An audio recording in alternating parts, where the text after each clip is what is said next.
আমি সিফাত আলম আজ নতুন একটি ঘটনা নিয়ে হাজির হয়েছি। যিনি আমাকে আজকের এই ঘটনাটি পাঠিয়েছেন, যদি তিনি প্রমাণ হিসেবে আমাকে ভিডিও না পাঠাতেন তাহলে আমি নিশ্চিত এই ঘটনাটি আমি বিশ্বাস করতাম না। তিনি বলেছেন তার স্ত্রী ও তার মেয়ের মুখ থেকে ছোট ছোট পেরেক বের হয়। তার ভাষ্য মতে এই সব কিছু তখন থেকে শুরু হয়েছে যখন থেকে তাদের বাড়িতে তাবিজ বের হতে শুরু করেছে। এর বাইরে তাদের কাপড় ও ঘরের পর্দায় সিঁদুর দিয়ে ক্রসের চিহ্ন পাওয়া যায়। এই ঘটনার সাথে সম্পৃক্ত ভিডিও এবং ছবি আমার কাছে সংরক্ষিত আছে। আপনারা চাইলে আমি পরবর্তীতে আপলোড করে দেব। যিনি আমার সাথে এই ঘটনা শেয়ার করেছেন তিনি তার আসল নাম প্রকাশ না করার অনুরোধ করেছেন। আমি তার অনুরোধকে সম্মান জানিয়ে তার ছদ্মনাম সাকিব ব্যবহার করছি।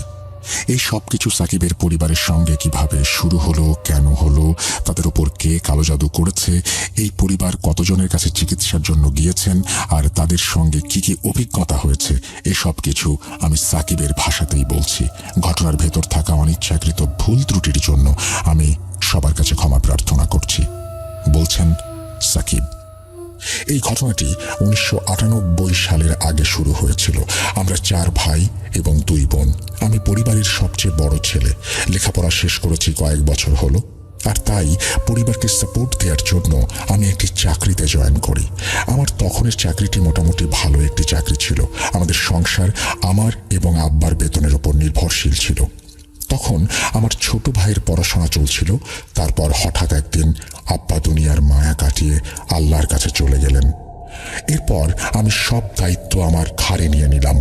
আমার একার পক্ষে পরিবার চালাতে তেমন কোনো কষ্ট হয়নি, কারণ আমি আগেই বলেছি আমার চাকরিটা মোটামুটি ভালোই ছিল এবং বেতনও মাশাআল্লাহ ভালো। সবকিছু স্বাভাবিকভাবেই চলছিল। প্রথমবার যখন জানতে পারলাম আমাদের পরিবারের ওপরে কালো জাদু করা হয়েছে, সেটা ছিল আমার বিয়ের সময়। বিয়ের কিছুদিন আগে আমার মা হুট করেই অনেক অসুস্থ হয়ে পড়েন। আম্মাকে তখন হাসপাতালে ভর্তি করাতে হয়। এতটাই গুরুতর অসুস্থ হয়ে পড়েছিলেন তিনি, এমনকি আমার এঙ্গেজমেন্টের দিনেও আমার আম্মা হাসপাতালেই ছিলেন। কিছুদিন পর তিনি হাসপাতাল থেকে ডিসচার্জ হয়ে বাড়ি ফিরে আসলেন, আর তখন তার সাথে আজব কিছু ঘটনা ঘটতে শুরু করলো। একদিন আমার ভাই বলল আম্মার মাথায় নাকি সে অদ্ভুত ধরনের পোকা দেখেছে। আমি তার কথা শুনে যখন নিজে গিয়ে আম্মার মাথাটা দেখলাম, তখন বুঝলাম ভাই সত্যি কথাই বলেছে। আম্মার মাথায় সাদা সাদা রঙের কিছু অদ্ভুত পোকা ছিল। আমরা তাৎক্ষণিকভাবে ডাক্তার দেখাই। ডাক্তার বেশ কিছু ওষুধ দেন এবং মাথা ধোয়ার জন্য শ্যাম্পু দেন। মাথা ধোয়ার পর মাথায় আর কোনো পোকা দেখা যায়নি, কিন্তু একদিনও কাটল না। ওই দিন রাতেই আবার আম্মার মাথায় সেই পোকা দেখতে পেলাম। এই পোকা কিভাবে এলো আল্লাহ জানেন। কয়েকবার মাথা ধোয়ার পরও বারবার আগের অবস্থাতেই ফিরে যাচ্ছে। এই সমস্যাকে আমরা স্বাভাবিকভাবে নিতে পারলাম না, তাই আমরা একজন হুজুরের সঙ্গে যোগাযোগ করলাম। আমরা যখন আম্মাকে নিয়ে তার কাছে গেলাম, তখন তিনি আমাদেরকে দেখেই চোখ বন্ধ করে কি যেন সব পড়তে শুরু করলেন। কিছুক্ষণ পর তিনি চোখ খুললেন আর বললেন, দেখুন, আমি আপনাদের কোনো ধোঁয়াশার মধ্যে রাখতে চাই না। আপনাদের মেনে নিতে কষ্ট হলেও আমাকে এই সত্যি কথাটা আপনাদের বলতেই হবে। আপনার মায়ের ওপর এবং আপনাদের পরিবারের ওপর তীব্র কালো জাদু করা হয়েছে। এর থেকে ওনাকে বের করা একেবারেই অসম্ভব, অসম্ভব, অসম্ভব। হুজুর 3 বার অসম্ভব শব্দটি উচ্চারণ করলেন। আমার মনে যেন তীক্ষ্ণ তীরের খোঁচা অনুভব করলাম। অনেক কাকুতি মিনতি করে আমরা তার কাছে চিকিৎসা জানতে চাইলাম। তিনি বললেন, এই ব্যাপারে বেশি কিছু করা সম্ভব হয়তো হবে না, কিন্তু চেষ্টা করতে কোনো দোষ নেই। তিনি আমাকে একটা কালো ছাগল কিনতে বললেন এবং তাকে জবাই করে তার মাংস গরিব দুঃখীদের দান করতে বললেন। ছাগল জবাইয়ের সময় আমাকে একটি আমল দেয়া হয়, যা ছাগল জবাইয়ের পূর্ব মুহূর্ত থেকে ছাগলের আত্মা তার দেহ থেকে বের হওয়া পর্যন্ত পড়তে বলা হয়। হুজুরের কথা মতোই সেদিন আমি সদকা হিসেবে একটি কালো ছাগল কিনলাম এবং হুজুর যে আমল পড়ার কথা বলেছিলেন সেটি পড়তে থাকলাম। যখন আমরা ছাগলটিকে জবাই করলাম, তখন তার থেকে রক্তের ছিটে বের হলো। কিন্তু অবাক করা ব্যাপার কি জানেন, যেখানে ছাগলের রক্ত জমা হচ্ছিল, সেই রক্তের মধ্যেও আমরা সেই একই পোকা দেখতে পাচ্ছিলাম, যেগুলো আমার মায়ের মাথায় অবস্থায় ছিল। যখন আমরা সেই ছাগলের চামড়া ছাড়াতে শুরু করলাম তখন তার মাংসের ভেতরও সেই একই পোকা ছিল।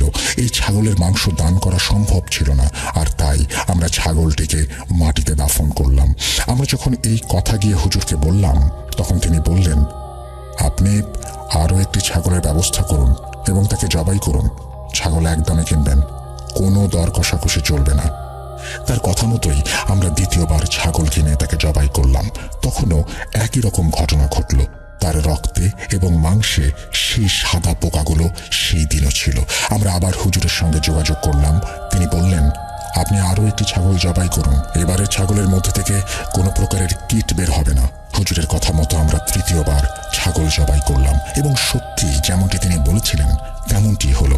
সেই ছাগলটি জবাইয়ের পর একদম স্বাভাবিক ছিল। আমরা তার মাংস গরিবদের মধ্যে বিলিয়ে দিলাম। যেই কাজটি হুজুর আমাদের করতে বলেছিলেন আমরা সেটি সম্পূর্ণ করলাম, কিন্তু আমার মা ঠিক হলেন না। কিছু সময় অসুস্থ থাকার পর তিনি আল্লাহর কাছে প্রিয় হয়ে গেলেন।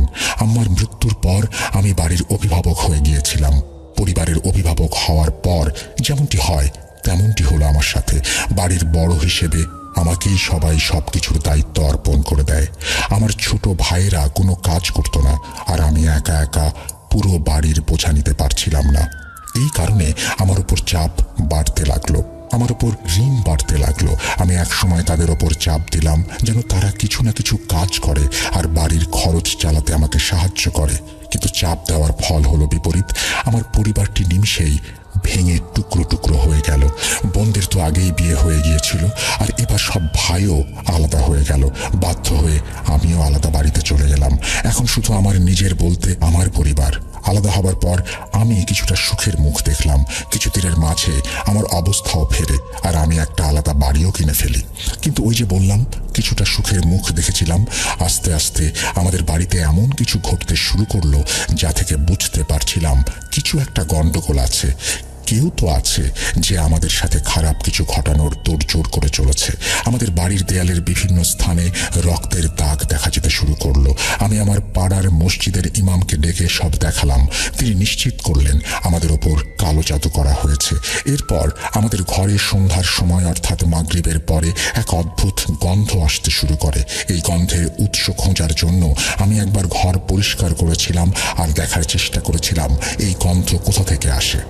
ঘর পরিষ্কার করার সময় আমি দেখলাম একটি বড় বিড়ালের লাশ, যার মধ্যে না ছিল মাংস না ছিল রক্ত। সেই বিড়ালের চামড়াও পুরো পাথরের মতো জমে গিয়েছিল। মনে হচ্ছিল এই লাশটা খুব বেশি পুরনো, কিন্তু এর শরীরের ভেতর থেকে সবকিছুই যেন বের করে ফেলা হয়েছে। আমি বিড়ালের মরদেহ বাড়ির পাশে ফাঁকা স্থানে দাফন করলাম। আশ্চর্যজনকভাবে এর পরেও আমাদের বাড়িতে ৩-৪ বার একই ধরনের বিড়ালের লাশ বিছানার নিচে পাওয়া গেল। এই সময়ের মধ্যে আমার ছেলে পৃথিবীতে এসেছে। তখন 1999 সাল। জন্মের পর সে খুব বেশি কেঁদেছিল। জন্মানোর পর থেকেই সে খুব অসুস্থ ছিল। এমন কোনো ডাক্তার নেই যাকে আমি দেখাইনি। তার রিপোর্টে কখনো কখনো কিছু ধরা পড়তো, আবার কখনো কিছুই ধরা পড়তো না। যে ডাক্তাররা টেস্ট করাতেন তারা নিজেরাও অবাক হতেন যে আগে যেটা টেস্টে ধরা পড়েছে পরে সেটা টেস্টে ধরা পড়েনি। রোগের বদলে অন্য কোনো রোগ হয়তো ধরা পড়তো। এদিকে সব সমস্যা নিয়মিত চলছিল, অন্যদিকে আমার চাকরিরও সমস্যা হচ্ছিল। আমি যেই জায়গায় কাজ করতাম সেখানে লোকজনের আচরণ আমার সাথে খুব খারাপ হতে শুরু করলো। আমার ফ্যাক্টরির মালিক নানান সময় নানান কারণে আমাকে বকাবকি করতে শুরু করলেন। আমার কোনো ভুল থাকুক বা না থাকুক, তার আচরণ দেখে মনে হচ্ছিল সে যেন কোনো এক সময় আমাকে চাকরি থেকে বের করে দেবে। কিছুদিন পর আমার ধারণাই সত্যি হলো। আমার বস কোনো ভুল বা কোনো কারণ ছাড়াই আমাকে চাকরি থেকে বের করে দিলেন। অন্যদিকে বাড়ির অবস্থাও একই রকম ছিল। আমার কাপড় আলমারিতে থাকা অবস্থায় নিজে থেকেই ছিঁড়ে যাচ্ছিল। স্বপ্নে বাসার পাশের ট্রেনে সাপ দেখতাম আমি। এই ধরনের ঘটনাগুলো খুব বেশি ঘটে চলেছিল। একদিন আমার স্ত্রীকে দেখে খুব চিন্তিত মনে হলো। আমি কি হয়েছে জিজ্ঞেস করলাম। উত্তরে সে বলল, আমাদের ছেলের চুল নাকি কেউ কেটে ফেলেছে। আমি তার কথা শুনে ঘরে গেলাম। দেখলাম আমার ছেলে ঘুমাচ্ছে, অর্থাৎ তার মাথার চুল পুরোপুরি পরিষ্কার হয়ে গেছে। মনে হচ্ছিল যেন কেউ তার চুলগুলো খুব মনোযোগ সহকারে কেটে নিয়ে গেছে। আমার ছেলেরও খুব খারাপ অবস্থা ছিল। সে কিছুই খাচ্ছিল না, পানি পর্যন্ত না। খুব জোর করে তার মুখে খাবার ঢোকাতাম। একদিন খুব দুশ্চিন্তায় বন্ধুদের সাথে বসেছিলাম। এমন অবস্থা দেখে আমার বন্ধুরা আমাকে জিজ্ঞেস করলো আমার কিছু হয়েছে কিনা। আমি তাদেরকে সবকিছু খুলে বললাম। আমার কথা শুনে সে আমাকে একটা দরবারের নাম বলল। তোর ছেলেকে দরবারে নিয়ে যা, শোনা গেছে সেখানে দোয়া করা হয় এবং যে দোয়া করা হয় সেটাই কবুল হয়। শেষে আমি আমার ছেলেকে নিয়ে ওই দরবারে গেলাম, আল্লাহর কাছে দোয়া করলাম। আর আশ্চর্যজনকভাবে আমার ছেলে অল্প কিছুদিনের মধ্যেই আল্লাহর অসীম কুদরতে ভালো হতে শুরু করলো। সে এখন খাবার দাবার খাচ্ছে আর কান্না করাও অনেক কমিয়ে দিয়েছে। কিন্তু আমার চাকরি না থাকায় উপার্জন হচ্ছিল না।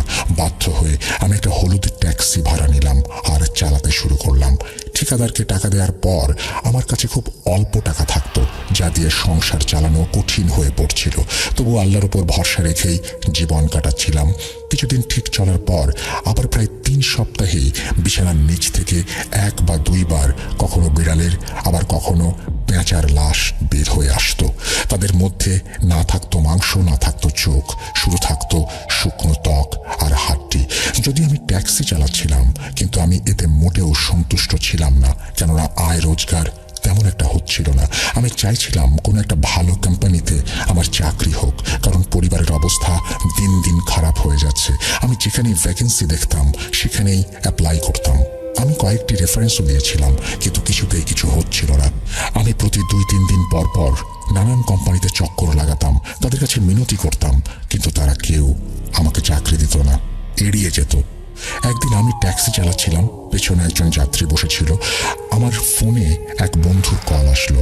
আমি তাকে অনেক অনুরোধ করে বললাম, ভাই যেভাবেই হোক আমার একটা চাকরির ব্যবস্থা করে দে।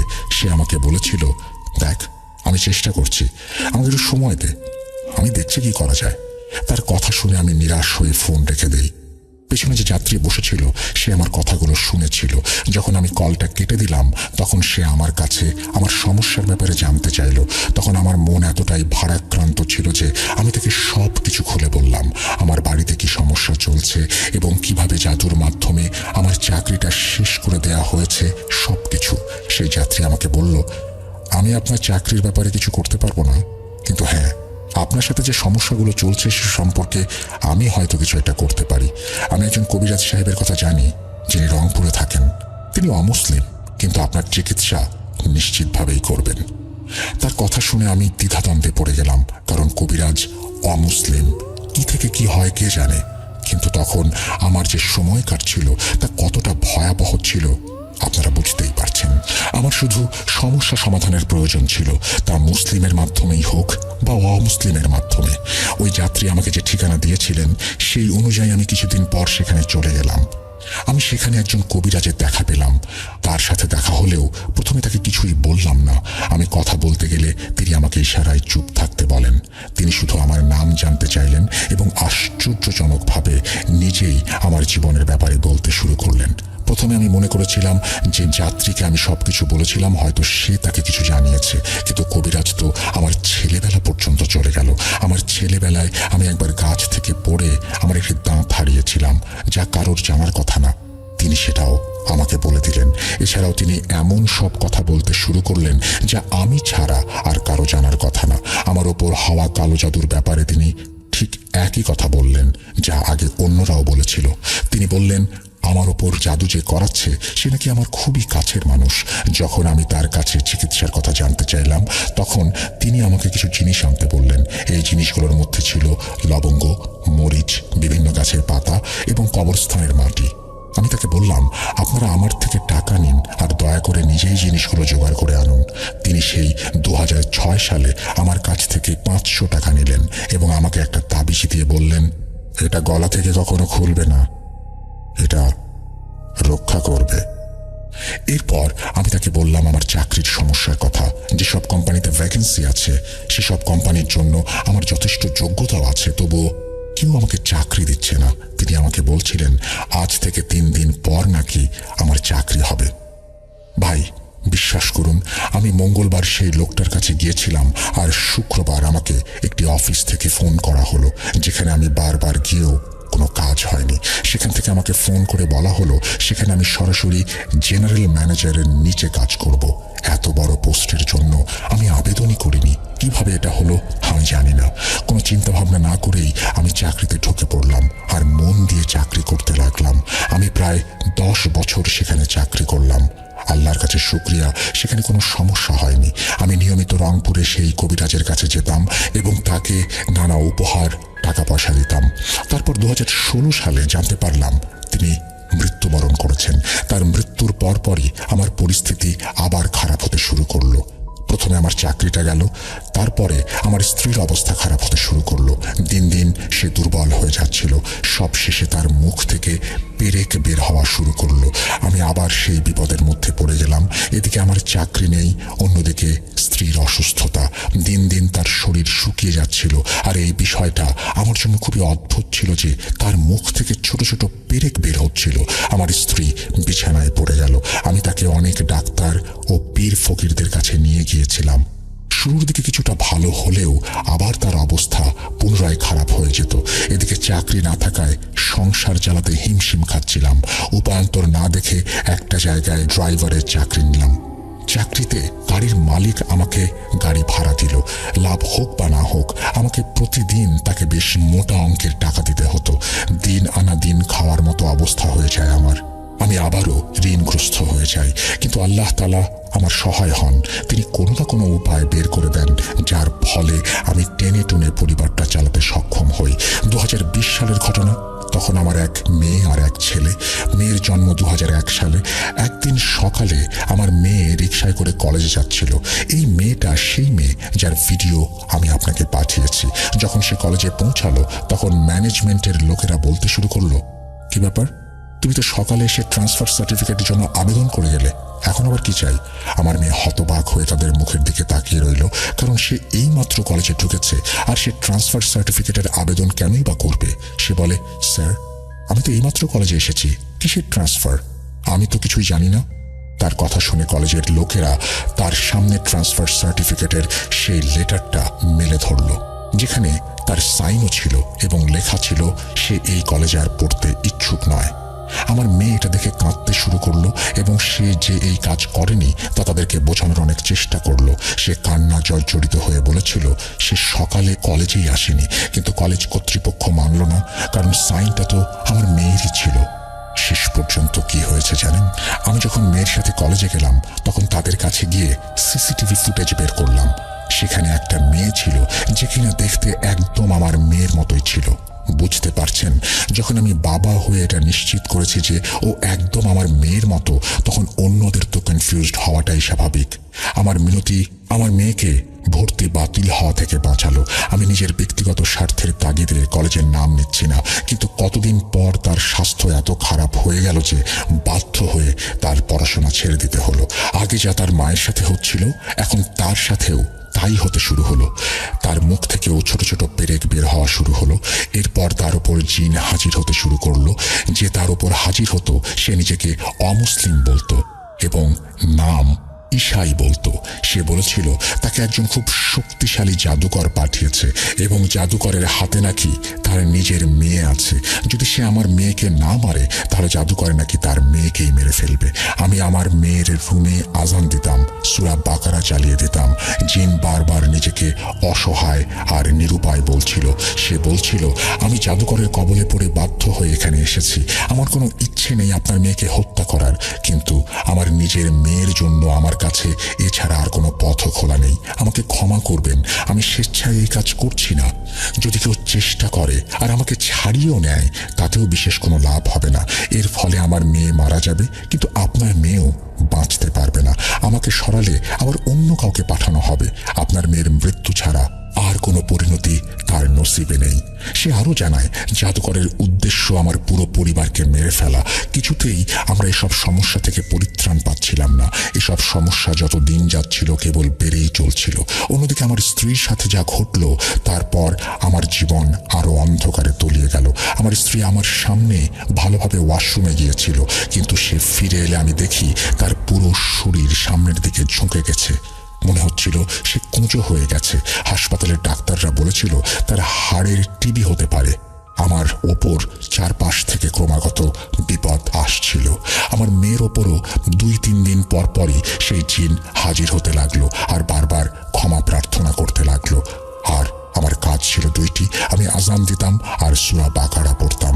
এছাড়াও আমার মেয়ে মাঝে মাঝে খুব অসুস্থ থাকতে শুরু করে।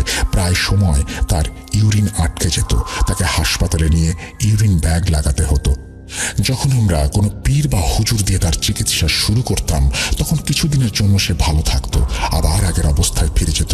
এক সময় তার এমন অবস্থা হয়ে যায়, সে বিছানায় পড়ে যায়, তার শরীরে আর কোনো বল নেই, মৃত মানুষের মতো বিছানায় পড়ে থাকে, সকল কাজ হয় বিছানায়। একদিন আমার স্ত্রী বলল আমার মেয়ের ডায়াপার পরিবর্তন করতে হবে, তাই আমাকে আর আমার ছেলেকে বাইরে পাঠিয়ে দিল।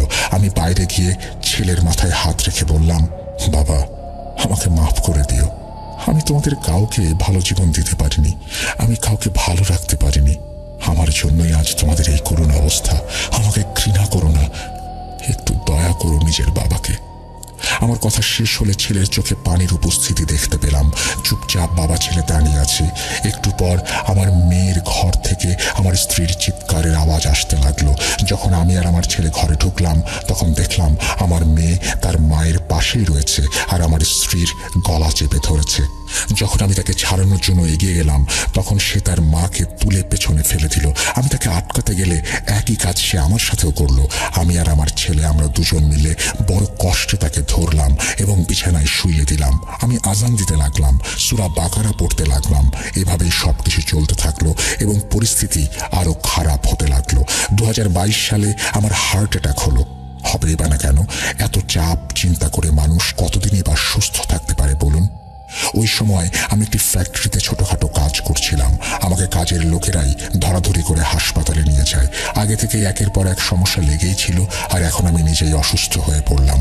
এই সময়ই আবার বাড়ির সিঁড়ি থেকে পড়ে আমার হাত ফ্র্যাকচার হয়ে গেল। আমি তীব্র ব্যথা অনুভব করছিলাম, তাই আমি আমার স্ত্রীকে বললাম আলমারি থেকে টাকা বের করতে, যেন আমরা হাসপাতালে যেতে পারি। কিন্তু যখন আমার স্ত্রী আলমারি খুলে টাকা বের করতে গেল, তখন সেখানে কোনো টাকাই ছিল না। সেখানে প্রায় 30,000-এর মতো টাকা ছিল। আগেও আমার টাকা টুকটাক গায়েব হয়ে যেত, জিনিসপত্র গায়েব হয়ে যেত, কিন্তু এত টাকা জীবনে প্রথমবার গায়েব হয়ে গেল। বাড়িতে আমার বাচ্চারা ছিল, আমার স্ত্রী ছিল, তার বাইরে কেউ ছিল না। তাহলে টাকাগুলো কে নিল? আল্লাহ না করুন আমার বাচ্চাদের এমন কোনো অভ্যেস নেই। পয়সা চুরি বা হারিয়ে যাওয়া আমাদের জন্য খুব একটা বড় ধাক্কা ছিল। এত বড় একটা টাকার পরিমাণ হঠাৎ করে গায়েব হয়ে যাওয়াটা আমাদের জন্য বিষাদের পাহাড়ের মতো লেগেছিল। আমি একদিন আরেক বন্ধুর কাছে গেলাম এবং তাকে সবকিছু খুলে বললাম। আমি মূলত তার কাছে কিছু টাকার জন্য হাত পাততে গিয়েছিলাম। তার অবস্থা বেশ ভালোই ছিল। আমার দুঃখের কাহিনী শুনে সে চিন্তিত হয়ে পড়ল এবং বলল, তুই আমার সঙ্গে চল, একজন পীর সাহেব আছেন, আমি তোর চিকিৎসা করাবো এবং যত টাকা লাগে আমি দেব। আমার এক আত্মীয়ের কালজাদুর সমস্যা ছিল, সেখানে যাবার পর সে সুস্থ হয়েছে, তাই তোর জন্য একটা চেষ্টা করব। আর টাকা পয়সা নিয়ে ভাবিস না, তোর দায়িত্ব আমি নেব, যতদিন আল্লাহ কবুল করেন। পরের দিনই আমি আমার বন্ধুর সঙ্গে তার বলা পীর সাহেবের কাছে গেলাম। পীর সাহেব আমাকে দেখে বললেন, ভাই, আমি নিজেও আপনার অবস্থা দেখে খুবই আতঙ্ক অনুভব করছি। আপনার উপর মারাত্মক জাদু করা হয়েছে এবং যারা করেছেন তারা আপনার খুব কাছের লোক। অনেক দেরি হয়ে গেছে ভাই, এই জাদু অনেক বছর ধরে চলছে। আপনারা বেঁচে আছেন কিভাবে? এটাই আমার কাছে আশ্চর্যজনক মনে হচ্ছে। তার কথা শুনে আমার চোখে পানি চলে আসলো। আমি তার কাছে মিনতি করতে লাগলাম আমার পরিবারকে সাহায্য করার জন্য। তিনি আমাকে কিছু বাতি দিলেন, যেগুলো পড়া তেলে ভিজিয়ে প্রতি জুম্মা রাতে জ্বালাতে হবে। তিনি আমাকে মোট 11টি বাতি দিয়েছিলেন।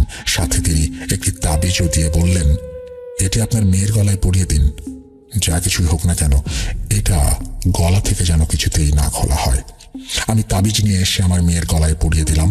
তাবিজ পরানোর পরই তার উপর সেই জিন হাজির হয়ে গেল। হাজির হয়ে সে আমাকে বলতে লাগলো, আজ পর্যন্ত আপনার যত ক্ষতি হয়েছে তা আমি করেছি।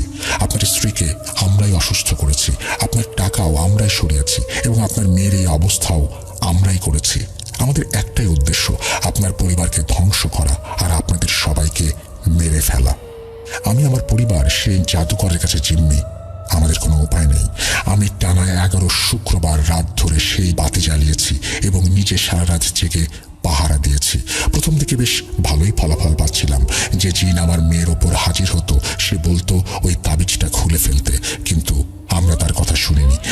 আমার মেয়ের চুলও আমার ছেলের মতো কাটা অবস্থায় পাওয়া যায়। আমরা খেয়াল করে দেখলাম তার গলায় পীর সাহেবের দেয়া সেই তাবিজটিও নেই।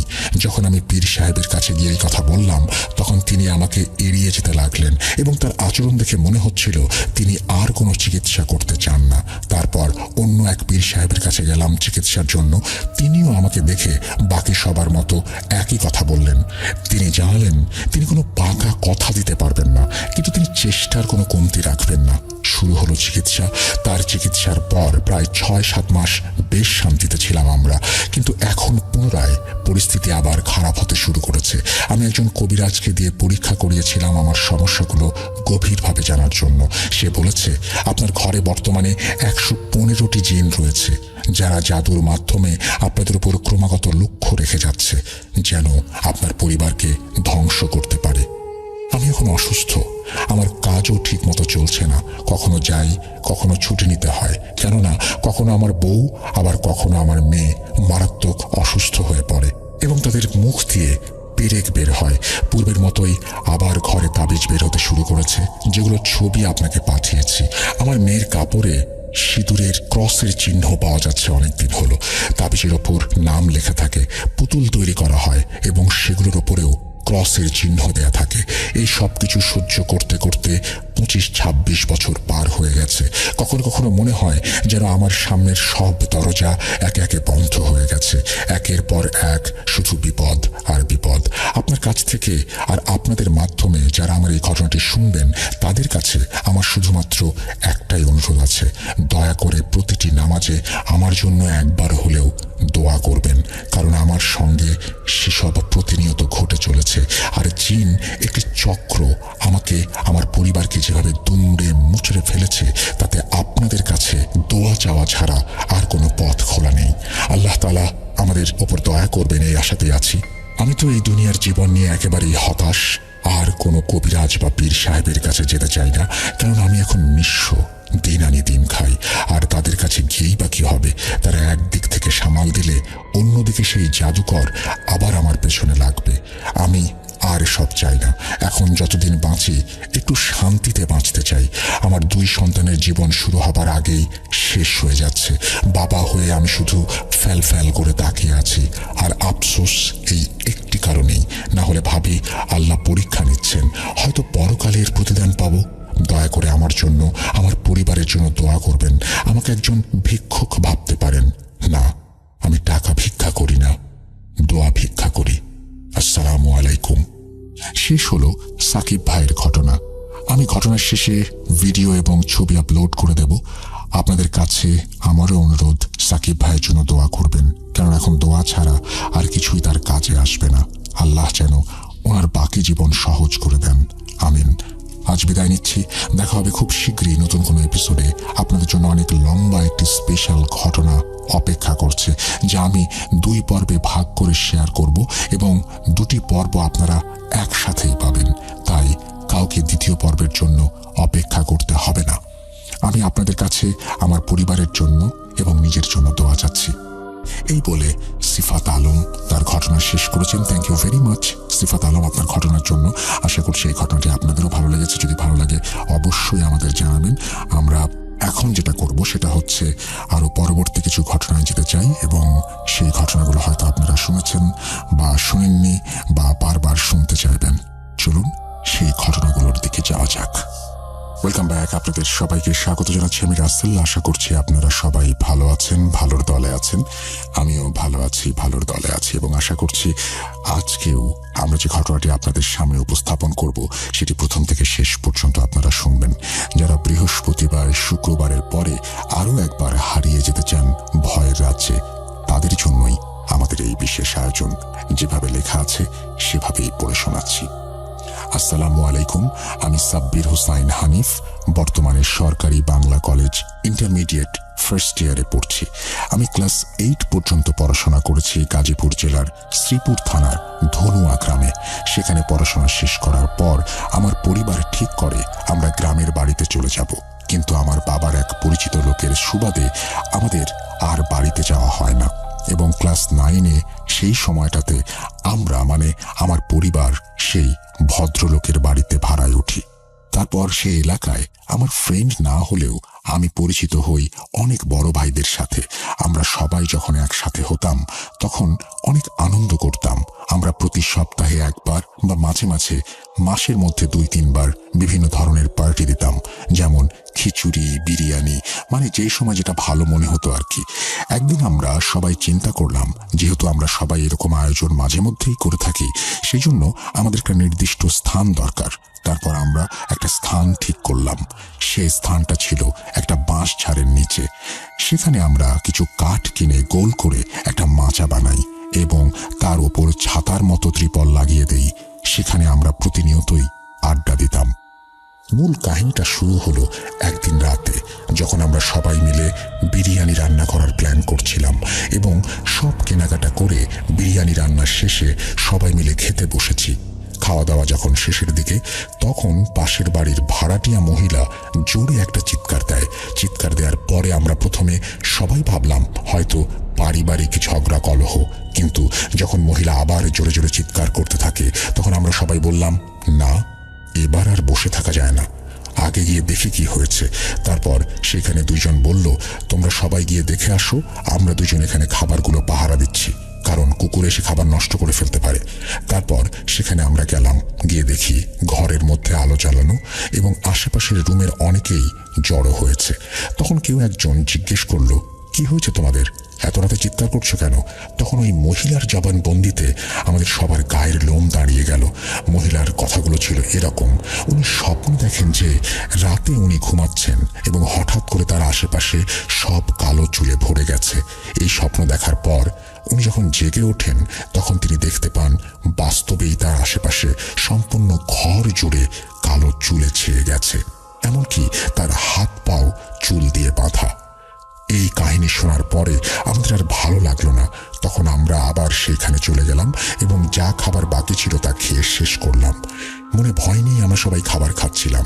এরপর আমাদের বাসায় যাবার পালা, তো সবাই বাসায় চলে আসতে লাগলাম। আমার এক বড় ভাই নাদিম, আমরা একই বাসায় থাকি। আমরা দুজন বাসায় আসার সময় অন্যদিকের একটা বাঁশ ঝাড় থেকে কটমট আওয়াজ শুনলাম। আমার আরেকজন বড় ভাইও সেটা শুনতে পেয়েছে। তখন সে বলল, সমস্যা নাই, বাসায় যাও। তখন একটা বিড়াল আমাদের বাসার গেট পর্যন্ত পিছু নিয়েছে। মূলত এই বিড়াল আর বাঁশঝাড়ের ঘটনাটা আমরা তেমন সিরিয়াসলি নেইনি, কারণ এগুলো আমাদের সাথে ওইদিকে প্রায়ই হতো, কারণ আমরা অধিকাংশ সময় রাত 3টা বা 4টার সময় বের হতাম। কিন্তু এর পরের দিন সকালবেলা আমার এক বড় ভাই, তার নাম রাসেল, সে আমাদের সাথে রাতের বিড়াল আর বাঁশঝাড়ের আওয়াজটা শুনেছে এবং দেখেছে। সে বলল, কাল রাতে ফজরের আজানের আগে প্রায় 3টা বা 3টা 30 এমন হবে, আমার সঠিক টাইম এবং তারিখ মনে নেই। সেই সময় আমাদের আর এক বড় ভাই নাকি তাকে এসে ডেকেছে, হ্যাঁ রাসেল, ওঠ, অফিসে যাবি না? তখন ভাইয়ার ওয়াইফ বলেছে, তোমার না কালকে অফিস বন্ধ? তখন ভাইয়া বলেছে, এ শয়তানি করিস না। সেই সময় হঠাৎ করেই ঘরের উপরে ঢিল পড়া শুরু হয়। এই ঘটনা শোনার পর আমরা সবাই বিকেলবেলা ওই মহিলার অবস্থা জানার জন্য ওই বাড়িতে গেলাম এবং শুনতে পেলাম মহিলা নাকি আবার আজকে আমাদের যাওয়ার কিছুক্ষণ আগে খুব বিশ্রী চেহারার সাদা কাপড় পরা এক অবয়ব দেখেছে। ওই দিন রাতের বেলা আবার শুনতে পেলাম মহিলার বাসায় কবিরাজ আসবে। তখন আমি এবং আমার বড় ভাইরা সেখানে গেলাম। আমাদের খাটের ওপরে বসতে বলা হলো। কবিরাজ তার স্ত্রীর ওপর তার পালিত জিনকে হাজির করলেন এবং জিজ্ঞেস করলেন যে এই মহিলার উপরে কেন এমন হচ্ছে। বিশেষ দ্রষ্টব্যে বলতে পারি, কবিরাজ নাকি আমি জানি না, কারণ লোকটি আমাদের ধর্মের লোক ছিল না। তারপর কবিরাজের বউয়ের ওপর জিনটা বলল যে এ খুব বাজে জিন, মহিলার কোনো ভুলের কারণেই তার উপরে আসর করেছে। এই কথা বলার পর দেখতে পেলাম কবিরাজের বউ স্বাভাবিক অবস্থায় ফিরে এসেছে। ঠিক সেই মুহূর্তে আবার ওই মহিলা বলছে সেই জিনটা নাকি ঘরের দরজার সামনে দাঁড়িয়ে হাসছে এবং খুব ভয়ঙ্কর চেহারা নিয়েই হাসছে। পরবর্তীতে মহিলাটি আবার তাড়াহুড়ো করে বলল যে দরজা থেকে এখন তার দিকে এগোচ্ছে। এই বলে মহিলাটি চিৎকার শুরু করলো। তখন কবিরাজ বলল, রোগী এখানে আছে, ডাক্তারও আছে, তাহলে সমস্যা কিসের? এখন তো আরো ভালোভাবে ওষুধ দিতে পারবো। তখন কবিরাজ সেই জিনকে মহিলার শরীরে আসর করায় এবং জিজ্ঞাসা করতে থাকে। বহু সময় পর মহিলারূপী জিন বলে সে ওই মহিলার মৃত খালার কবরের পাশে থাকতো এবং সেখানে মহিলাটি জুতো পায়ে তাদের গায়ের ওপরে পা দিয়েছে। সেই রাগে তার সাথে সে সব করেছে। কিন্তু কবিরাজ বলল, যেহেতু তোমার মেয়ের মতো, তাহলে ওকে কেন ভয় দেখাবে তুমি? তখন আর কোনো কথা বলে না। মহিলাটির শরীর ছেড়ে যেতে বললে অস্বীকার করে। তারপর কবিরাজ যখন তাকে বিরক্ত করতে লাগলো, তখন এক পর্যায়ে সে বলল যে মহিলাটির সন্তান না হওয়ার কারণ সেই ছিল মহিলাটির পেটে গর্ভে যখন সন্তান আসতো, তখন ছোট থাকতেই সেই জিনটি সন্তানকে খেয়ে ফেলতো। মূলত এই পর্যন্ত আমরা সেই ঘরের ভেতর ছিলাম এবং এইটুকুই শুনেছি। আমরা আরো থাকতাম যদি না ওই ভাইয়া ঘর থেকে বেরিয়ে আসতে বলতো। একটা মহিলার কথায় তার সাথে তর্কে জড়িয়ে না যেত। এরপর শুনতে পারি মহিলাটির অবস্থা একটু উন্নতির দিকে, এখন সে আর কোনো প্রকার অবয়ব দেখছে না। এখানে আমি যেটা শুনেছি এবং যেই পর্যন্ত দেখেছি সেটাই লিখেছি। বানানের ভুলগুলো ক্ষমা সুন্দর দৃষ্টিতে দেখবেন। এই বলে তিনি তার ঘটনা শেষ করেছেন। আশা করছি ঘটনাটি ভালো লেগেছে। পৃথিবীতে কত অস্বাভাবিক ঘটনা ঘটে প্রতিদিন, প্রতিনিয়ত। আমরা তার সব খবর কি রাখি বা সবকিছু কি আমরা বুঝি? হয়তো বুঝি না। যাই হোক, এই ছিল ঘটনা। যদি ভালো লাগে অবশ্যই জানাবেন, যদি ভালো না লাগে তাও জানাবেন। আমরা চলে যাব আমাদের পরবর্তী ঘটনায়, দ্বিতীয় ঘটনায়। আশা করছি এই ঘটনাটিও আপনাদের ভালো লাগবে। জানি আপনি ভালোর দলে। আমি ইয়ামিন। এই ঘটনাটি আপনি নিজের মুখে পড়ে শোনালে খুশি হব, কারণ স্টুডিওতে আসতে পারবো না। সুকান্ত মাইতির মতো করে ঘটনাটি বলার চেষ্টা করলাম। রাত যত গভীর হয়, কান্নার আওয়াজ তত তীব্র হয়। প্রায় প্রতি রাতেই এক ঘটনা। বিরক্ত হয়ে উঠেছি আমি। কোথা থেকে আওয়াজ হয় বুঝতে পারি না। কখনো মনে হয় খাটের নিচ থেকে, কখনো মনে হয় আলমারির পেছন থেকে, আবার কখনো মনে হয় দেয়ালের ভেতর থেকে।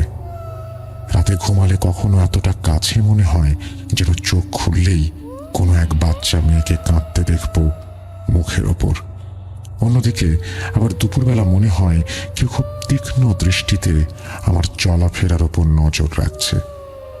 এসব নিয়ে আমি একটু চিন্তিত হলেও মোটেও ভীত নই। আর তাই বিষয়গুলো এখনো অবধি সোহানের কানে দেয়নি। সোহানের সাথে আমার বিয়ের 3 মাস চলছে। ওর কাজের সূত্রে আমরা চট্টগ্রাম থাকি। চট্টগ্রামে একটা বাসা নিয়েছে ও। বিয়ের 1 মাস পরেই আমি এখানে চলে আসি। এখানে আসার 10-15 দিন পর থেকেই এই সমস্যাগুলো শুরু হয়েছে। আমি মেয়ে হিসেবে খুব ভীত নই। প্যারানর্মাল এই ঘটনাগুলো আমার বিশ্বাসে কুলোয় না, তাই হয়তো এখনো অবধি ভয় পাইনি। কিন্তু তারপরও মাঝে মাঝে মনে হয় এই বাসায় আমি ছাড়া অন্য কেউ নেই। আজ সোহান ফোন দিয়ে জানালো রাতে ফিরতে সামান্য দেরি হবে। আমি একা। সোহান আবার এই বিষয়গুলোতে খুব সেন্সিটিভ, তাই ও দেরি হলেও জানিয়ে দেয় যাতে করে আমি আরো সতর্ক থাকতে পারি। রাত প্রায় 9টা বাজে। টিভি দেখছি। টিভির পাশ দিয়ে চলে গেছে একটা ছোট্ট ব্যালকনি, আমার খুব পছন্দের। ওখানে বসলেও আমার রুমটা দেখা যায় খুব পরিষ্কারভাবে। আমি টিভি অন রেখেই কফির মগটা হাতে ব্যালকনিতে এসে দাঁড়ালাম। খুব সুন্দর বাতাস। ঘরের এসিতেও সেই শান্তি নেই। একটু আরাম করেই দোলনায় বসলাম। মনোরম একটা পরিবেশ। হঠাৎ করে আচমকা টিভির চ্যানেলটা বদলে গেল, ভলিউম বেড়ে গেল, গান হচ্ছিল। আমি বসা থেকে উঠে দাঁড়ালাম, ভালোভাবে ঘরটাকে লক্ষ্য করলাম। কেউ নেই তো। রিমোট সোফার ওপরেই। চ্যানেল বদলালো কি করে বুঝলাম না। আমি ধীরে ধীরে ঘরে আসলাম। কফির মগটা টেবিলে রেখে গেস্ট রুমের দিকে এগোতে লাগলাম। মনে হচ্ছে ওখানে কেউ আছে। হাতে একটা লাঠি নিলাম। চোর হলে মার লাগাবো। আমাদের গেস্ট রুম পর্দা দেয়া। গেস্ট রুমের সামনে দাঁড়াতেই পর্দার পেছনে একটা স্পষ্ট অবয়ব দেখতে পেলাম। শক্ত হাতে লাঠিটা চেপে ধরতেই মনে হলো এত লম্বা মানুষ হয় নাকি। অফ হোয়াইট পর্দায় কালো অবয়বটা স্পষ্ট, কিন্তু কোথায় শেষ? শেষ নেই কোনো। শরীরের গঠন মানুষের মতন নয়, শুধু লম্বা, কোনো গঠন নেই। আর দুলছে অবয়বটা, সাথে পর্দাটাও নড়ছে হালকা। আমি সাহস করেই এক টানে পর্দাটা সরিয়ে দেখি সোফার উপর একটা না 2টা বিরাট ছায়া। আমি পর্দা টান দিতেই ছায়াটা যেন ছিটকে ওদিকে চলে গেল। গেস্ট রুমের লাইট অফ থাকায় আমি শুধু ছায়া দুটোই দেখছিলাম।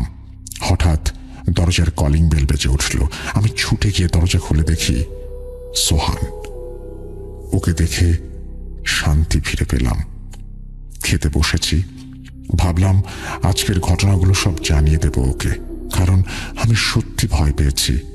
কিন্তু ওকে দেখে মনে হলো ওর শরীরটা ভালো না, ক্লান্ত।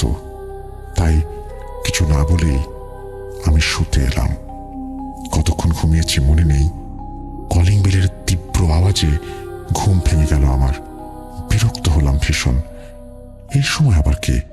পাশে তাকিয়ে দেখি সোহান নিশ্চিন্তে ঘুমিয়ে। খুব ধকল গেছে মনে হয় আজ।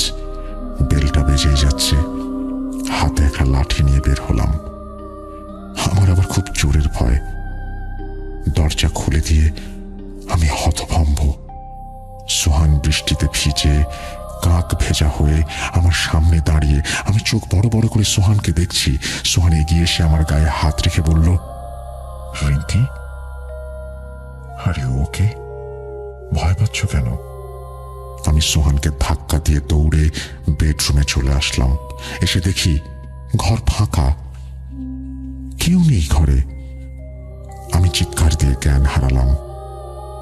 2 দিন প্রচন্ড জ্বর ছিল। সোহান ছুটিতে ছিল এই 2 দিন।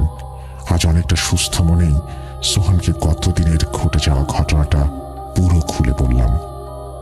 ও শুধু বলল, তোমায় তো আমি বলেছিলাম আমার ফিরতে দেরি হবে, তাহলে আমি এত আগে চলে এলাম আর এসে তোমায় কিছু বললাম না, কেন তাড়াতাড়ি ফিরলাম?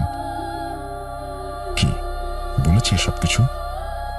আর এমনটা কি আমি কখনো করি বলো? আচ্ছা, অনেকদিন থেকে বাসায় তুমি একা বসে, কাল আমরা বের হব, ঠিক আছে? আমি সোহানের কথাগুলো ভাবতে লাগলাম। ও তো ঠিকই বলেছে। আমি যখন কফি খাচ্ছিলাম তখন 9টা বাজে। তারপরে এই ঘটনাগুলো এত তাড়াতাড়ি ঘটে গেল কিভাবে? আমি কফি খেলাম, গেস্ট রুমে গেলাম, ছায়া দুটো দেখলাম, হঠাৎ কলিং বেল বেজে উঠলো, সোহান আসলো, আমি ওর সাথে খেলাম পর্যন্ত, ঘুমাতে গেলাম, আবার বেল বাজার আওয়াজ, তখন তো পাশেই ছিল। আবার দরজা খুলেও সোহানকেই দেখলাম। তাহলে ঘরে আমি কার সাথে ছিলাম, কার সাথে খেলাম? আর সোহান বলল বাসায় এসেছে 12টায়। তাহলে এত কিছু এই স্বল্প সময়ে কিভাবে ঘটে গেল? আমি কিছুই যেন মিলাতে পারছিলাম না। মাথাটা ভার হয়ে আসছে। ছায়া দুটোর কথা মনে পড়তেই গেস্ট রুমে গেলাম। 2 দিন পর আজ সোহান অফিসে গেছে।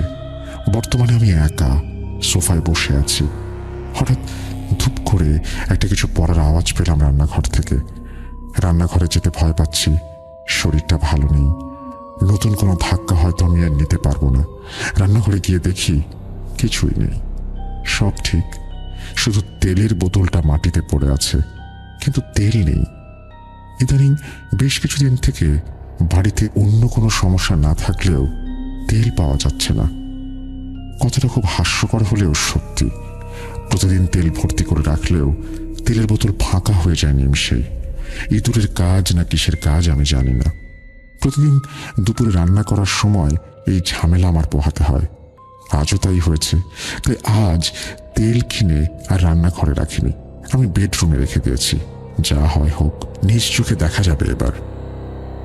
আজ প্রচন্ড রোদ, এত গরম যা অভাবনীয়। গোসল করে বেরিয়েছি মাত্র। আনুমানিক 2:05 অথবা 10 বাজে। ঘরে ঢুকেই আমার সামনে দেখি বিরাট লম্বা কুচকুচে কালো লোক, খালি গা, চপচপ করে নিজেদের শরীরে তেল মাখছে, আর তেলের বোতল ততক্ষণে ফাঁকা। এই দৃশ্য দেখা মাত্রই আমি প্রচন্ড চিৎকারে অজ্ঞান হয়ে গেলাম। তারপর আবার প্রায় সপ্তাহখানেক অসুস্থ। বাসায় এখন আমার সাথে একটা মেয়ে থাকে। আমার শ্বশুর বাড়ি থেকে পাঠিয়েছে আমার দেখাশোনার জন্য। ওর নাম পারুল, বয়স 17-18 মতন। বেশ কিছুদিন আমি ভালো থাকলেও মনের মধ্যে অশান্তি আর ভয় বাসা বেঁধেছে। আমি তো এমন ছিলাম না, তাহলে এমন হলাম কেন? বিকেলে পারুল ছাদে গেছে কাপড় আনতে। আমি গল্পের বই পড়ছিলাম। প্রায় অনেকটা সময় কেটে গেল। ও এখনো আসছে না কেন ভেবেই নিজেই ছাদে চলে গেলাম। কত করে বলেছি বিকেলে ছাদে দাঁড়াবি না, কথাই শোনে না। ছাদের দরজার কাছে আসতে কেমন গোঙানির মতো একটা আওয়াজ পেলাম। দরজা ঠেলে ভেতরে ঢুকতেই দেখি পারুল শূন্যে ভাসছে, আবার মুখ দিয়ে কেমন সব আওয়াজ করছে। আমি দৌড় দিয়ে পারুলের গায়ে হাত দিতেই মনে হলো কে একজন ওকে ছুঁড়ে নিচে ফেলে দিল।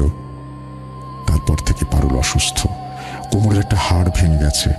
সোহানকে বিষয়টা জানাতেই ওকে খানিকটা চিন্তিত মনে হলো। ও ভাবছে কিছু।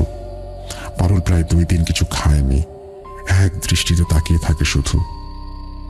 এতটুকু একটা মেয়ে, আজ আমার জন্য ওর কি অবস্থা। নিজে খুব অপরাধী মনে হচ্ছিল আমার। ওকে আমার কোনো প্রশ্ন করতে ইচ্ছে করছে না, কি হয়েছে কি হয়নি কিছুই না। দুধের গ্লাসটা ওর পাশে রাখতেই ও উঠে বসলো। আপু, বাড়িতে যেতে চাই, এখানে আর থাকবো না। ভাইয়াকে বল আমি বাড়ি যাব। আচ্ছা শান্ত হ, তোকে বাড়ি দিয়ে আসবো। টিকিট করতে গেছে তোর ভাইয়া, কাল সকালেই তোকে রেখে আসবে। আজ লক্ষ্মী মেয়ের মতো দুধটুকু খেয়ে ঘুমিয়ে পড়। সারা রাত পারুলের চিন্তায় ঘুম আসেনি। আজ সোহান পারুলকে রাখতে যাচ্ছে ওর বাসায়। আমাদের বাসাতেই ওর এত বড় ক্ষতি হলো, তাই সোহানকে বলেছি তুমি রেখে আসো ওকে, আর ওর মায়ের হাতে কিছু দিয়েও এসো। আমি আজকের রাতটা একা থাকতে পারবো, ও কাল সকালে আবার ব্যাক করবে। পারুলের ব্যাগ গুছিয়ে দিচ্ছিলাম, এমন সময় পারুল বলে উঠল, আপু, তোমাদের বাড়িতে ভূত আছে। ভূত আছে কিনা আমি জানি না, কিন্তু পারুলকে এই সময় বেশ ভয় দেখালে চলবে না। তা আমি হাসতে হাসতে বললাম, তাই? কেমন রে ভূত দেখতে, কেমন জানিস তুই? পারুল চোখ বড় করে বলল, একদম কালো কুচকুচে 2টা ভূত, মানুষের থেকে অনেক লম্বা।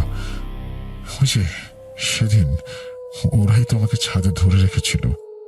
বলতে বলতে সোহান চলে এলো। পারুল, রেডি? চলো, বের হতে হবে।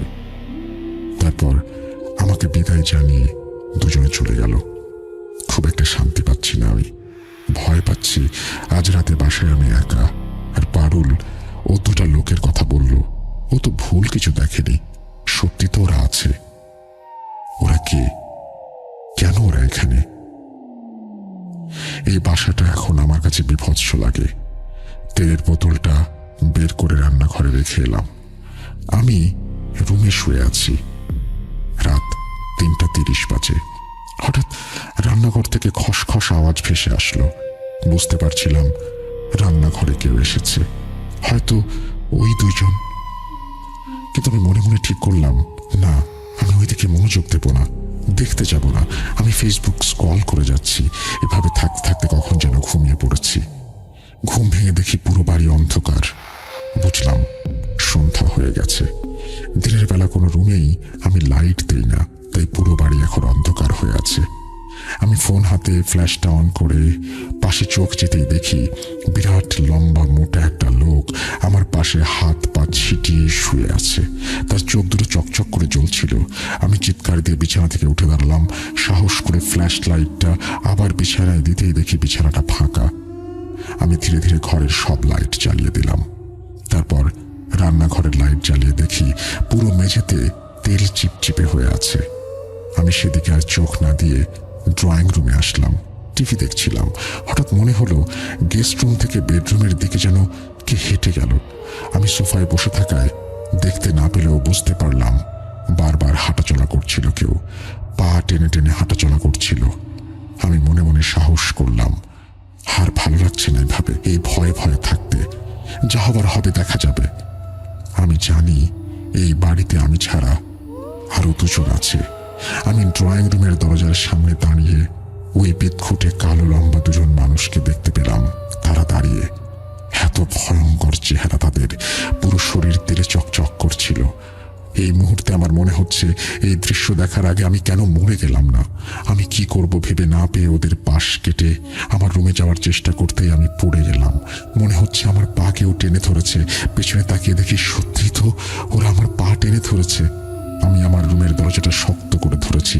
নিজের সর্বস্ব শক্তি দিয়ে নিজেকে বাঁচানোর চেষ্টা করে যাচ্ছি। ইতোমধ্যে আমার বাঁ হাতের আঙুল নখ সব ভেঙে রক্তাক্ত। মনে মনে আমি যত সূরা জানতাম সব পড়তে শুরু করে দিয়েছি। আল্লাহকে ডেকে চলেছি বারবার। হঠাৎ ধাক্কায় জেগে উঠলাম। আমি তখনও মেঝেতে শুয়ে। আশেপাশে তাকিয়ে দেখি অসংখ্য জিনিস মেঝেতে ছড়িয়ে ছিটিয়ে আছে। ঘড়িতে তাকিয়ে দেখি দুপুর 12টা বাজে। আঙুলের রক্ত শুকিয়ে জমে গেছে, আর প্রচন্ড ব্যথা। মাথাটা ভীষণ ঘুরছে। কাল রাতে তাহলে ওরা আমায় কিছু করেনি। দরজার ধাক্কায় আওয়াজ বেড়েই চলেছে। কোনো মতে উঠে দরজা খুলে দেখি সোহান। সোহানকে দেখে স্বস্তির নিঃশ্বাস ফেললাম আমি। ও এগিয়ে এসে বলল, তুমি ঠিক আছো তো? আর কি হয়েছে তোমার? ঘরে এই অবস্থা কেন? তারপর আমি সোহানকে আগের রাতের সব ঘটনা খুলে বললাম। আমি আরো বললাম, আমি জানি তুমি আমার কথা বিশ্বাস করো না, কিন্তু সত্যি এই বাড়িতে কিছু একটা আছে। সোহান আমার ধারণাকে ভুল প্রমাণ করে বলল, আমি তোমায় অবিশ্বাস করি না, আসলে এই বাড়িতে সমস্যা আছে। আমি বললাম, তুমিও কি কিছু ফিল করেছো? সোহান বলল, পারুলের সাথে এই ঘটনাটা ঘটার পর একদিন তুমি ঘুমিয়েছো, আমি অফিসের কিছু কাজ করছিলাম, হঠাৎ কেমন একটা শব্দ কানে আসছিল, খসখস ধরনের, মনে হচ্ছে কেউ কিছু কাটছিল। কি শব্দ হচ্ছে দেখতে দরজা খুলে দেখি আমার দরজার বরাবর একদম নিচের দিকে মেঝেতে দুজন কালো লোক বসে মাথা উঁচু করে এক দৃষ্টিতে তাকিয়ে আছে। আমি মুহূর্তে দরজা বন্ধ করে দিই। বিশ্বাস করো, আমি প্রচন্ড ভয় পেয়েছিলাম, কিন্তু সেই সময় এই বিষয়গুলো তোমাকে বলা উচিত হবে না ভেবেই বলিনি। কিন্তু এই বাড়িতে এমন একটা সমস্যা আছে জেনেও আব্দুর রব স্যার কেন আমাদের কাছে এই বাড়ি বেঁচলেন? প্রশ্নোত্তর খোঁজার সময় এখন নেই। এতটুকু আমরা বুঝে গেছি এই বাড়িটা আমাদের জন্য নিরাপদ নয়। আর আমাদের বাসার খুব কাছাকাছি কোনো বাসাও নেই এখানে। খুব মনোরম, নিরিবিলি, শান্ত একটা পরিবেশ। কিছুটা সামনে আছে একটা ভাবির বাসা। আমরা আমাদের প্রয়োজনীয় কিছু জিনিসপত্র নিয়ে সেখানে চলে গেলাম। মিরসরাহে আমার এক খালাতো বোন আছে, সেখানে আজ রাত থেকে কাল আমরা দিনাজপুরের উদ্দেশ্যে রওনা দেব। দিনাজপুর আমার শ্বশুর বাড়ি, কিন্তু বাড়িটা যেহেতু এখন আমাদের, তাই এই বাড়ির রহস্য জানাও এখন আমাদের কর্তব্য। তাই এখন উদ্দেশ্য ওই ভাবির বাসায় যাওয়া আর সব জানা। কেউই আমাদের এই বাড়ির বিষয়ে আর কিছু বলেনি, কিন্তু এখন সব জানা আমাদের প্রয়োজন। ভাবি আমাদের দুজনকে হয়তো এভাবে দেখবেন আশা করেননি। কিছুটা ইতস্তত করেই প্রশ্ন করে বসলেন, কি ব্যাপার ভাবি, আপনারা এখন কোনো সমস্যা হয়নি তো? আমি বললাম, ভাবি, সমস্যার কথাই তো জানতে এসেছি, আশা করছি কিছু লুকাবেন না। ভাবি, আমরা যে আপনাদের বাড়িটায় থাকি, সেই বাড়িটা কি কোনো সমস্যা আছে? ভাবি যেন একটু নড়ে চড়ে বসলেন। তারপর ভীত চোখে আবার প্রশ্ন করলেন, কেন, কিছু হয়েছে কি? আমি আর থাকতে না পেরে পুরো ঘটনা খুলে বললাম। তারপর ভাবি যা বলল তা শোনার জন্য আমি মোটেও প্রস্তুত ছিলাম না। হ্যাঁ, জানতাম কিছুটা সমস্যা আছে, কিন্তু এমন কিছু কখনোই ভাবিনি। ভাবি বললেন, আব্দুর রউফ বাসা করার 1 বছর পর এসে এই বাসায় ওঠেন। বাসাটা ওর বউয়ের ভীষণ পছন্দের। উনি পেশায় ডেপুটি ইন্সপেক্টর, ডিআইজি, এবং সে কারণে বাসায় খুব একটা সময় দিতে পারতেন না। সেজন্য নিরিবিলি আর শান্ত একটা বাসায় বাস করাই তার উদ্দেশ্য ছিল। বাসার সামনে পেছনে বাগান করা, যাতে করে ওনার বউ বাচ্চারা সুন্দর একটা সময় কাটাতে পারে। প্রচন্ড রাগে স্বভাবের মানুষ ছিলেন তিনি, অল্পতেই রেগে যেতেন এবং প্রচুর ধনীও ছিলেন। সেই সময় আমাদের এলাকায় খুব চুরি হচ্ছিল, কিন্তু চোরকে সেটা কেউ ধরতে পারছে না। কিন্তু এলাকার সবাই জানতো চোরকে। সাজু রাজু নামেই যমজ 2 ভাই একত্রে বড়লোকের বাড়িতে লুটত। সবসময় গায়ে তেল চপচপ করে মেখে ঘুরে বেড়াতো তারা। সবাই শুধুই মুখে বলতো সাজু রাজুর কথা, কিন্তু হাতে নাতে ধরার সুযোগ কেউ কখনো পায়নি। দেখতে যেমন বিশাল দেহি, কালো লম্বা দৈত্যের মতন, চুরির ক্ষেত্রেও ছিল ভীষণ চালাক চতুর। একবার ওরা রাত প্রায় 2টায় রউফের বাড়িতে চুরি করতে গিয়ে ধরা পড়ে। যদিও আমরা নিজের চোখে দেখিনি, তবে শুনেছিলাম রউফ নাকি সাজু রাজুকে পিটিয়ে মেরে ফেলেছিল। ওই সময় ওরা নাকি একটু পানির জন্য আকুতি মিনতি করলে ওদের মুখে মেরে দাঁত ভেঙে দিয়েছিল উনি। তারপর তাদের রান্নাঘরে আটকে রাখা হয়েছিল সারা রাত। যদিও সকালবেলা আমরা কেউ ওদের লাশ দেখতে পারিনি, কোথায় গেছে জানি না আজ অব্দি। তবে তারপর এলাকায় আজ কোনোদিন কোনো চুরি হয়নি। এগুলো আমাদের বাসায় কেয়ারটেকার সিদ্দিকের মুখেই শোনা। তার ঠিক কিছুদিন পরেই কোনো এক অজানা কারণে তারা পাড়ি দিলেন কুয়েতের উদ্দেশ্যে, আর রেখে গেলেন কেয়ারটেকার সিদ্দিককে। সেও সপ্তাহখানেক পর বাড়ি ছেড়ে দিল। তার মতে রাত হলে বাড়িতে কান্নার আওয়াজ, চিৎকারের আওয়াজ পাওয়া যায়, অটোমেটিক লাইট জ্বলে নেভে। এলাকার সবার ধারণা এই ঘটনা আমরা সবাই জানি বিধায় আমাদের এত ভয়, নয়তো সব কিছুই নয়। এরপর 4 বছর বাসা একদম ফাঁকা ছিল। তারপর আপনারা এলেন। আপনাদের দেখে আমাদের মনেই হয়নি আপনাদের ওই বাড়িতে কোনো সমস্যা আছে। মনে করেছিলাম আসলেই ওসব হয়তো কিছুই নয়। ওই ঘটনার প্রায় 2 বছর হয়ে গেছে। হয়তো ওই বাড়ির মালিকেরও কোনো সমস্যা হয়েছিল সেখানে। ওনারা আমাদের এই বিষয়ে কিছু বলেনি, আমরাও আর মাথা ঘামাইনি। বেঁচে ফিরেছি, এই তো অনেক। তবে কেন জানি মাঝে মাঝে সাজুরাজুর জন্য কষ্ট হয় আমার। মেরে ফেলতে হবে কেন ওদের? খুব কষ্ট পেয়েছে হয়তো ওরা। ওই বাসাটা বন্ধ করে আমরা চলে এসেছি। জানি না কি অবস্থা এখন ওখানকার। কোনো প্রকার ভুল ত্রুটি থাকলে ক্ষমা সুন্দর দৃষ্টিতে দেখবেন। মেঘনা বাজার, মাধবদী, নরসিংদী, ঢাকা থেকে। এই ছিল আমাদের দ্বিতীয় ঘটনা। আশা করছি এই ঘটনাটি আপনাদের ভালো লেগেছে। যদি ভালো লাগে অবশ্যই আমাদের জানাবেন। আমরা আশা করব যে প্রতিনিয়ত আপনাদের দারুণ দারুণ কিছু ঘটনা উপহার দেব। প্রথমেই শব্দ চয়নের জন্য ক্ষমা প্রার্থী। আমার নাম সাবিহা। আমি এইবার এইচএসসি দিয়েছি। আমি পুরান ঢাকার লালবাগের একটি এলাকা, সেটার নাম তিনি প্রকাশ করতে চান না, সেই এলাকায় তিনি থাকেন এবং তিনি বলছেন যে আমার ঘটনাগুলো ছোট ছোট হবার কারণে ভাগ ভাগ করে লিখেছি। ঘটনা 1। পুরান ঢাকার বেশিরভাগ ঘর বাড়িগুলো গলির ভেতরে হয়। তেমনটা আমাদের বাড়ি। রাস্তা দিয়ে সোজা বরাবর হলো মেইন গলি, তার বামে দ্বিতীয় গলি এবং ডানে তৃতীয় এবং চতুর্থ গলি। চতুর্থ গলি পার করে আমাদের বিল্ডিং। নানুর বাবা মা মারা যাবার আগে তার 5 সন্তানকে তার সম্পত্তি তিনি ভাগ করে দিয়ে যান। সে কারণে আমাদের সব নানু এবং নানাদের বিল্ডিংগুলো আলাদা হলেও সব বিল্ডিংগুলো একসাথে সংযুক্ত করা, অর্থাৎ প্রত্যেকে আলাদাভাবে বাস করেন কিন্তু প্রত্যেকটা বিল্ডিংই গায়ে গায়ে লাগানো। ছোটবেলায় শুনেছিলাম একজন পরহেজগার মানুষ আমার নানুর বড় বোনের বাসায় এসেছিলেন। যাওয়ার সময় তিনি বলে গিয়েছিলেন যে আপনাদের গলিতে কতগুলো খারাপ জিনিসের অস্তিত্ব আছে, আবার কিছু ভালো জিনিসও আছে, যার কারণে খারাপ জিনিসগুলো কোনো ক্ষতি করতে পারে না। এখন আসা যাক মূল ঘটনায়। সালটা ঠিক মনে নেই, তবে তখন আমার বয়স 10 কি 11 বছর। আমার এক মামাতো বোন ছিল, ওর নাম হলো লামিয়া, যার সাথে আমি প্রায়ই সকালে উঠে হাঁটাহাঁটি করতাম এবং খেলতাম। এমনই একদিন ভোরে 5টার সময় আমি উঠে পড়লাম। ভাবলাম আজকে লামিয়াদের ছাদে গিয়ে খেলবো। এখানে বলে রাখা ভালো যে আমাদের এবং লামিয়াদের বিল্ডিংগুলো ছিল 7 তলা করে। তো সেই দিন লামিয়া আমাকে ভোর 5টায় উঠাতে আসে। আমি ঘুম থেকে উঠে আসছি বলে ওকে চলে যেতে বলি।